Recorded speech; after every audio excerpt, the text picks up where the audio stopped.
और एक्सरसाइज इसमें इंक्लूड होती रहेगी और मैं बार बार आपको स्टार्टिंग से ही रिवाइज करवाऊंगा। 2024 की हर बार मैं आपको इतनी बार रिवीजन करवा दूंगा ना कि आपको नींद में भी याद हो जाएंगी चीजें। आपसे पूछ लेंगे ना कि बताओ भैया ये क्या है, तो उसका उत्तर आप नींद में भी दे दोगे। इतनी बार मैं आपको यहाँ पे रिवीजन करवा दूंगा और रिवीजन की यही पावर है, जितना आप रिवीजन करोगे ना उतनी चीजें आपको कंठस्थ हो जाएगी। और आपको चीजें याद करवाने के लिए अभी 2023 के इंपॉर्टेंट क्वेश्चंस, और 2023 में भी कहां से, दिसंबर, नवंबर, अक्टूबर और सितंबर अभी चल रहा है, मतलब सितंबर के इंपॉर्टेंट क्वेश्चन मैं आपको रिवीजन करवा रहा हूं। तो आप अब तो पूरा मतलब जैसे हम आगे बढ़ते जा रहे हैं 2023 के लास्ट 6 महीने कवर करके चलो। लास्ट 6 महीने में भी लास्ट वाले जो मंथ है उनको ज्यादा आपको कवर होने चाहिए क्वेश्चंस, तो वो आपको याद होने चाहिए। अगर आपने वो पढ़ रखा है तो उनका रिवीजन आप जरूर करो। अगर आपने नहीं पढ़ रखा तो जो मैं इंपॉर्टेंट क्वेश्चंस करवा रहा हूं वो आप कर लो, उसके बाहर क्वेश्चन नहीं आएगा। और अगर पढ़ रखा है तो उनका रिवीजन आप कर लो। डेली में 10 से 11 मिनट का आपका वीडियो लेकर के आता हूं इंपॉर्टेंट क्वेश्चंस का, और वो भी मंथ वाइज लेकर के आ रहा हूं। बाकी जो मंथ मैंने करवा दिए नवंबर, दिसंबर, अक्टूबर वगैरह, वो आप प्लेलिस्ट में जाकर के देख लो। बाकी अभी सितंबर करवा रहा हूं, वो साथ के साथ करते चलो। जैसे अपना सितंबर खत्म हो जाएगा फिर अपन देखेंगे अगस्त को टच करें या फिर जनवरी से स्टार्ट कर देंगे एक बार, क्योंकि जनवरी अभी निकल चुका है ना। फिर जनवरी करने के बाद जब हमारे पास समय बच जाएगा तो फिर अगस्त को फिर टच कर लेंगे। तो ऐसे करेंगे। तो साथ के साथ वो वीडियो देखने की आदत डाल लो, ताकि फिर आपको करंट अफेयर्स की टेंशन लेने की जरूरत नहीं है, अलग से घर पे स्टडी करने की आपको जरूरत नहीं है। ये बात कहूंगा। और वीडियो अच्छे लगते हैं, बहुत मेहनत लगती है इनको बनाने में, बहुत दिल से तैयार करता हूं, तो प्लीज इन्हें लाइक जरूर करा करें और दोस्तों के साथ में स्टडी ग्रुप में एक बार शेयर जरूर करा करें। आज के इस वीडियो का हम लाइक का टारगेट रखते हैं 7,000 लाइक का, तो प्लीज इसे शेयर जरूर करना। अभी अगला प्रश्न देखते हैं। और हाँ, अगर इनका प्रैक्टिस करना चाहते हैं तो क्विज अवेलेबल है, क्विज में बना देता हूँ क्रिक एग्जाम एप्लीकेशन पे, वहीं पे इनकी डिटेल्ड पीडीएफ भी आपको मिल जाएगी, वो भी फ्री ऑफ कॉस्ट। तो क्रिक एग्जाम एप्लीकेशन का लिंक नीचे डिस्क्रिप्शन बॉक्स में है। अभी अगला प्रश्न देखते हैं। अच्छा, ये भी अच्छा प्रश्न है, इंपॉर्टेंट मार्क करना, कि अभी हाल ही में चांद के साउथ पोल पर उतरने वाला दूसरा देश कौन सा बन गया है? तो आंसर होगा अमेरिका। कंफ्यूज मत होना, प्रश्न को ध्यान से सुनना। चांद पे उतरने वाला नहीं कह रहा हूं, चांद के साउथ पोल पे उतरने वाला दूसरा देश बना है अमेरिका। इसका एक्सप्लेनेशन सुनो, आपको चीजें समझ में आएगी। एक्चुअली में अभी अमेरिका की ह्यूस्टन बेस्ड प्राइवेट कंपनी है, इंट्यूटिव मशीन्स इसका नाम है, और अभी इसका लैंडर है ऑडिशियस, वे चंद्रमा के साउथ पोल पर लैंड हो गया है। तो इस तरह से ऑडिशियस मून लैंडिंग करने वाला किसी प्राइवेट कंपनी का पहला स्पेसक्राफ्ट बन गया है, और ये अमेरिका का है। तो हम ये भी कह सकते हैं अमेरिका ये दूसरा देश है जो चांद के साउथ पोल पर उतरा है। क्योंकि इससे पहले हमने देखा ना हमारा प्यारा देश भारत, जिसने 23 अगस्त 2023 को चंद्रमा के साउथ पोल पर सफल लैंडिंग की थी। तो पहले तो हम हैं, दूसरा बन गया अमेरिका। तो इस ऑसिडियस मून मिशन का मकसद क्या है? चांद पर मौजूद धूल की स्टडी करना। अच्छा, ये जो इसका लैंडर है ऑडिशियस, ये जिस जगह पे लैंड हुआ है उसे मालपर्ट के नाम से जाना जाता है, जहां सूरज की रोशनी नहीं पहुंचती है। तो आप ये भी कह सकते हो कि 51 सालों में पहली बार कोई अमेरिकी मिशन चांद पर उतरा है। इससे पहले 1972 में अपोलो 17 मिशन ने चंद्रमा पर सफल लैंडिंग की थी। अच्छा, इसी से आपको याद आएगा एक आर्टेमिस मिशन, ये भी नासा का है, जिसका उद्देश्य क्या है? 2026 तक इंसानों को चांद पर भेजना। वैसे उद्देश्य 2024 तक था, लेकिन अभी इसे बढ़ा दिया, 2026 भी है। और इस मिशन में एक महिला भी जाएंगी, उनका नाम है क्रिस्टीना कोच। अच्छा, चांद पे जाने की बात हुई है तो चंद्रयान 3 में आपको जरूर रिवाइज करवाऊंगा। चंद्रयान 3 को हमने कब लॉन्च किया था? 14 जुलाई को। कब पहुंचा था ये? 23 अगस्त 2023 को। इसीलिए 23 अगस्त को हम लोग राष्ट्रीय अंतरिक्ष दिवस के रूप में मना रहे हैं। कहां से लॉन्च किया था? सतीश धवन अंतरिक्ष केंद्र श्रीहरिकोटा से। किस रॉकेट से लॉन्च किया था? LV-M3M4 से, जिसे बाहुबली या फेट बॉय भी आप कहते हो। इसमें जो एक लैंडर गया था उसका नाम विक्रम है, जो रोवर गया था उसका नाम प्रज्ञान है। इसमें प्रोजेक्ट डायरेक्टर का नाम पूछा जा चुका है एग्जाम में, पी वीर मुथवेल है। और चंद्रयान 3 चंद्रमा पे जिस स्थान पे उतरा था उसे शिव शक्ति नाम दिया गया, ये पॉइंट भी ध्यान में रखना। अच्छा, चंद्रयान 3 की हमने बात कर ली, लगे हाथ आदित्य L1 की भी बात कर लेते हैं। हमारा आदित्य L1 मिशन, जो कि भारत का पहला सूर्य मिशन है। L1 मतलब हो गया लैंग्वेज पॉइंट 1। भारत अर्थ और सन के बीच में ये एक बिंदु है, एक पॉइंट, जहां पे अगर कोई ऑब्जेक्ट होता है तो वो इक्विलिब्रियम कंडीशन में होता है, मतलब वो न तो अर्थ की तरफ गिरेगा न सन की तरफ गिरेगा, वहीं पे रहेगा स्थिर। और हमने इस मिशन को कब लॉन्च किया था? 2 सितंबर 2023 को। अभी ये पहुंच चुका है, 6 जनवरी 2024 को ही पहुंच चुका है। वैसे हमने लॉन्च किया था PSLV C57 रॉकेट से, श्रीहरिकोटा के सतीश धवन अंतरिक्ष केंद्र से ही लॉन्च किया था। और ये अपने साथ 7 पेलोड लेकर के गया था। इसके प्रधान वैज्ञानिक का नाम डॉक्टर शंकर सुब्रमण्यम है, प्रोजेक्ट डायरेक्टर है निगार शाह जी। और अभी चांद पे पहुंचने वाला 5वां देश कौन सा बना था? ये भी हमने पढ़ा था, अभी जापान बना था। और उसका मिशन कौन सा था? Slim mission. ये भी ध्यान में रखना। अगला प्रश्न देखते हैं। तो इस प्रश्न में पूछ रहे अभी हाल ही में दुनिया की सबसे ऊंची जमी हुई झील मैराथन का आयोजन ये किस झील पर किया गया? तो आंसर होगा पेगोंग तसो झील। तो लद्दाख में है ये पेगोंग झील, जहां पर दुनिया की सबसे ऊंची जमी हुई झील मैराथन का आयोजन किया गया। आयोजन करने का उद्देश्य क्या है? आपको पता है ग्लोबल वार्मिंग के कारण हमारे जो ग्लेशियर्स हैं, जो बर्फ है वो पिघल रही है, तापमान बढ़ता जा रहा है पृथ्वी का। तो इन्हीं सब के बारे में जागरूकता बढ़ाने के लिए इस मैराथन का आयोजन किया गया। और ये भी बोला गया कि हो सकता है कि आने वाले समय में हम इस तरह का आयोजन न कर पाए, क्योंकि तापमान बढ़ता जा रहा है, तो एक समय ऐसा आएगा जब झीलें जमना बंद कर देगी और हम इसे खो देंगे। अभी इस मैराथन में 7 देशों के करीब 120 धावकों ने इसमें हिस्सा लिया और इस मैराथन दौड़ को थिएस्ट्रन नाम दिया गया, जिसका मतलब है ये जमी हुई झील पर आखिरी दौड़ हो सकती है। अब देखो यहाँ पे हमने झील की बात की है, तो मैं एक काम करूंगा, यहाँ पे कुछ इंपॉर्टेंट झीलें आपको रिवाइज कराऊंगा और यहाँ से कई बार प्रश्न झीलों से अगर आते हैं एग्जाम में तो यहाँ से आपको देखने को मिलेंगे। जैसे कि पुलिकट लेक कहाँ पर है, आंध्र प्रदेश में, और ये कोल्लारू लेक भी आपको यहीं मिलेगी। राजस्थान की कुछ झीलें हैं, राजसमंद झील, जयसमंद झील, सांबर झील, पुष्कर झील और एक नक्की झील भी याद रखना। हुसैन सागर झील, नागार्जुन सागर झील ये तेलंगाना में आपको मिलेगी। सूरजकुंड झील हो गई, दमदमा लेक हो गई, ये हरियाणा में है। लोकटक लेक आपको मणिपुर में मिलेगी, जिस पर तैरता हुआ, दुनिया का एकमात्र तैरता हुआ नेशनल पार्क है। अब आपके लिए बन गया होमवर्क प्रश्न कि दुनिया का एकमात्र तैरता हुआ नेशनल पार्क, उसका नाम बताओ, जो कि मणिपुर में है, लोकटक झील पे। चिल्का लेक, ये भारत की सबसे बड़ी खारे पानी की लगून झील है, जो आपको मिलेगी उड़ीसा में। वुलर लेक हो गई, डल झील हो गई, अनंतनाग हो गई, बेरीनाग हो गई, शेषनाग, ये सब आपको जम्मू कश्मीर में मिलेगी। अच्छा, ये अनंतनाग है। एक आप सुनोगे अनंत ताल झील, ये आपने जरूर सुना होगा क्योंकि ये करंट अफेयर्स का हिस्सा रही थी झील, हमने पढ़ा भी था। ये आपको मिलेगी दिल्ली के महरौली में। क्यों पढ़ा था हमने इसे करंट अफेयर्स में? क्योंकि इसे राष्ट्रीय महत्व का स्मारक घोषित किया गया था, इसीलिए। तो दोनों में कंफ्यूज मत होना, इसलिए मैंने आपको साथ में बताया है। अनंतनाग अलग है, अनंत ताल अलग है। इसी तरह से लोनार झील बड़ी फेमस है, महाराष्ट्र की है। ये उल्का पिंड टकराने से बनी। खास बात इसकी क्या है, रात में इसका जो रंग है वो गुलाबी हो जाता है। भीमताल झील आपको मिलेगी उत्तराखंड में। बाकी पेरियार झील आपको केरल में मिलेगी, ये पता ही है। एक भोजताल झील भी है, ये आपको मध्य प्रदेश में मिलेगी। कंफ्यूज मत होना, ऊपर जो हमने पढ़ा वो भीमताल झील है, ये भोजताल है ना, कंफ्यूज हो जाते हैं कई बार। सारी इंपॉर्टेंट झीलें देखो मैंने आपको यहाँ पे रिवाइज करवा दी है।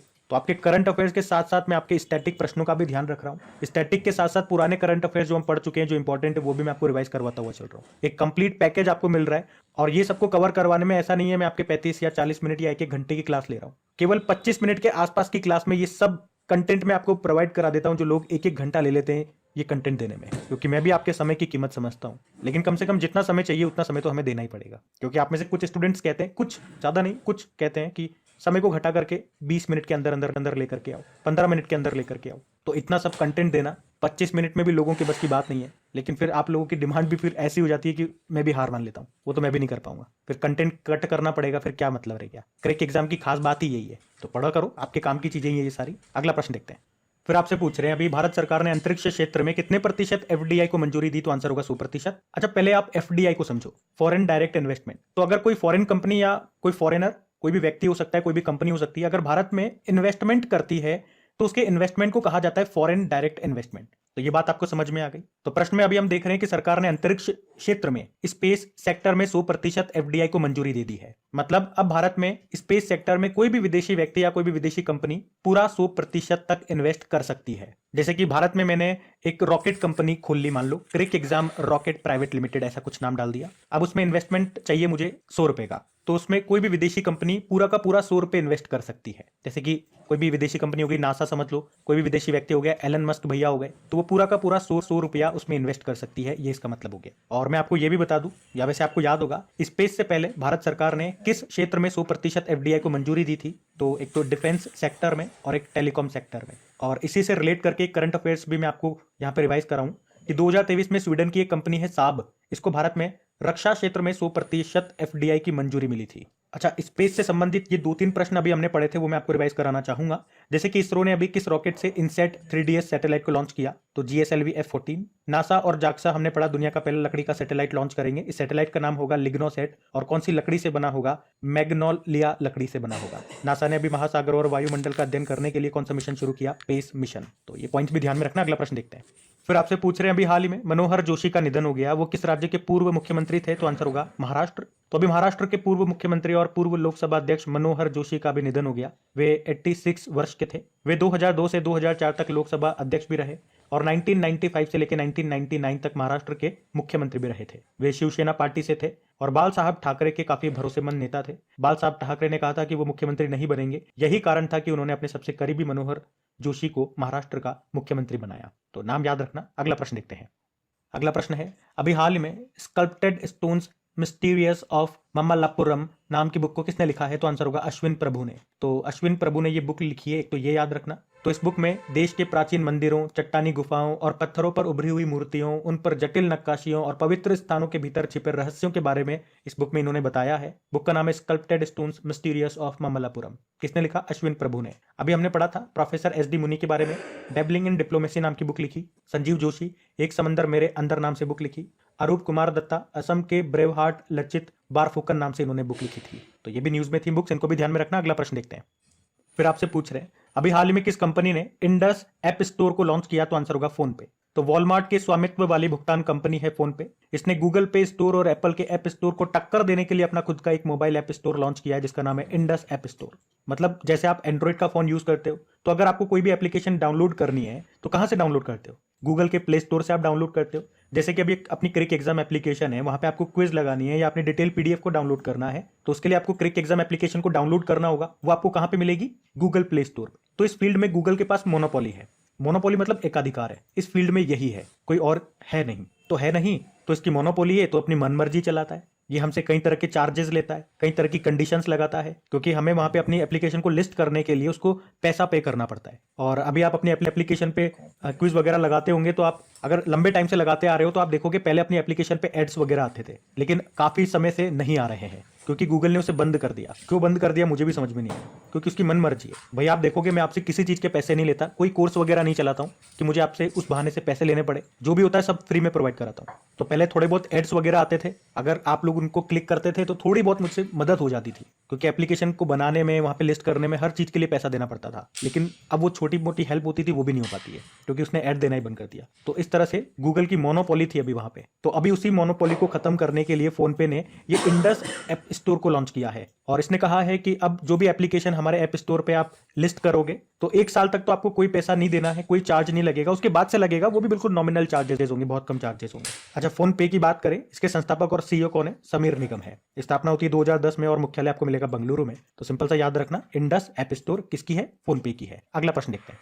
फिर आपसे पूछ रहे हैं अभी हाल ही में जारी time magazine women person of the year 2024 में किस भारतीय को शामिल किया गया? तो आंसर होगा लीना नायर। तो अभी 21 फरवरी को टाइम मैगजीन ने women person of the year 2024 की लिस्ट जारी की है और इस साल मैगजीन ने दुनिया की 12 महिलाओं को शामिल किया है। इसमें भारतीय मूल की महिला लीना नायर को मैगजीन में जगह मिली है। लीना नायर ये कौन है? तो ये लग्जरी ब्रांडेड चैनल उस कंपनी की ये सीईओ है। अच्छा, इसी तरह से मैं आपको रिवाइज कराना चाहूंगा, अभी नवंबर में ही हमने पढ़ा था बीबीसी 100 वुमेन 2023 की लिस्ट आई थी, उसमें 4 भारतीय महिलाओं को शामिल किया गया। कौन कौन? दिया मिर्जा, हरमनप्रीत कौर जो क्रिकेटर है, आरती कुमार राव और जैस्टनमा तेंजिंग पालमो। और अभी दिसंबर में फोर्ब्स की 2023 की दुनिया की 100 सबसे शक्तिशाली महिलाओं की सूची आई थी, उसमें 4 भारतीय महिला हैं। कौन कौन? हमारी जो वित्त मंत्री है निर्मला सीतारमण, एक HCL कंपनी की चेयरपर्सन रोशनी नादर मल्होत्रा, सेल कंपनी की पहली महिला हेड सोमा मंडल और बायोकॉन की संस्थापक किरण मजूमदार शॉ। तो ये भी मैंने आपको साथ में रिवाइज करा दिया, ध्यान में रखना। अगला प्रश्न देखते हैं। फिर आपसे पूछ रहे हैं अभी हाल ही में मिली जानकारी के अनुसार दुनिया का दूसरा सबसे बड़ा सड़क नेटवर्क किस देश में पाया जाता है? तो आंसर होगा भारत। तो अभी हाल ही में जारी एक रिपोर्ट के अनुसार दुनिया का दूसरा सबसे बड़ा सड़क नेटवर्क ये भारत में है। अच्छा, अगर भारत में दुनिया का दूसरा सबसे बड़ा सड़क नेटवर्क है तो फिर दुनिया का सबसे बड़ा सड़क नेटवर्क ये किस देश में है? अमेरिका में। और तीसरा सबसे बड़ा चाइना में है। एक्चुअली में भारत ने पिछले 9 सालों में 50,000 किलोमीटर से अधिक के नेशनल हाईवेज का निर्माण करके चीन को पीछे छोड़ दिया इस मामले में। इस रिपोर्ट में कुछ और भी पॉइंट्स बताए, जैसे कि देश का सबसे लंबा राजमार्ग ये दिल्ली मुंबई एक्सप्रेसवे है, इसकी लंबाई है 1386 किलोमीटर। भारत में 63 लाख किलोमीटर से अधिक लंबा सड़क नेटवर्क है और नेशनल हाईवे ये 1,44,000 किलोमीटर लंबा है। आपको याद है बॉर्डर रोड ऑर्गेनाइजेशन ने दुनिया की सबसे ऊंची सड़क का निर्माण कहां पे किया था? लद्दाख में, लद्दाख के उम्मलिंगला दर्रे पे। सड़क सुरक्षा सप्ताह अगर पूछेंगे तो याद रखना 11 से लेकर 17 जनवरी तक। और दुर्घटना संभावित स्थलों का मानचित्र बनाने वाला पहला राज्य कौन सा बना? तो आंसर होगा पंजाब। तो गाइज ये था आज का आपका करंट अफेयर्स का सेशन। अच्छा, कमेंट करके जरूर बताइएगा कि आपको आज का सेशन कैसा लगा, और अगर आपने वीडियो को अभी तक लाइक नहीं करा तो सेशन एंड हो चुका है, वीडियो को लाइक जरूर कीजिए और दोस्तों के साथ में एक बार शेयर जरूर कीजिए। अभी चलो मैं आपको कल के करंट अफेयर्स का क्विक रिवीजन करवा देता हूँ, फिर सेशन एंड करते हैं। तो पहला प्रश्न पूछा था वैज्ञानिक अनुसंधान के लिए 33वां जीडी बिरला पुरस्कार से किसे सम्मानित किया गया? अदिति सेन डे को। उत्तर प्रदेश का पहला कछुआ संरक्षण रिजर्व कहां पे स्थापित होगा? गोंडा जिले में। एआई में भारतीय स्टार्टअप को सशक्त बनाने के लिए किसने IMPEL AI प्रोग्राम लॉन्च किया? माइक्रोसॉफ्ट। किस राज्य ने बैगलेस स्कूल पहल शुरू की? तो आंसर होगा मध्य प्रदेश। और अभी फरवरी में किसने सबसे तेज 10,000 T20 रन बनाने का रिकॉर्ड बनाया? तो आंसर होगा बाबर आजम। AI चैटबॉट हनुमान किस कंपनी ने लॉन्च किया या करेगा? तो आंसर होगा Reliance industries. Global initiative on digital health पहल को शुरू किसने किया? WHO ने। अभी फरवरी में मेदाराम यात्रा किस राज्य में आयोजित की गई? तो आंसर होगा तेलंगाना। विश्व चिंतन दिवस मनाया गया अभी 22 फरवरी को। और आखिरी प्रश्न है, हिमालयन बास्केट ये पहल कहाँ पे शुरू हुई? तो आंसर होगा उत्तराखंड। अभी कल का होमवर्क प्रश्न देखते हैं और सेशन एंड करते हैं। फिर आपसे पूछ रहे हैं अभी भारत के पहले वैदिक थीम पार्क का उद्घाटन कहाँ पे किया गया? तो आंसर होगा उत्तर प्रदेश। आप सभी ने प्रश्न का बिल्कुल सही उत्तर दिया। अब ये आज का आपका होमवर्क प्रश्न।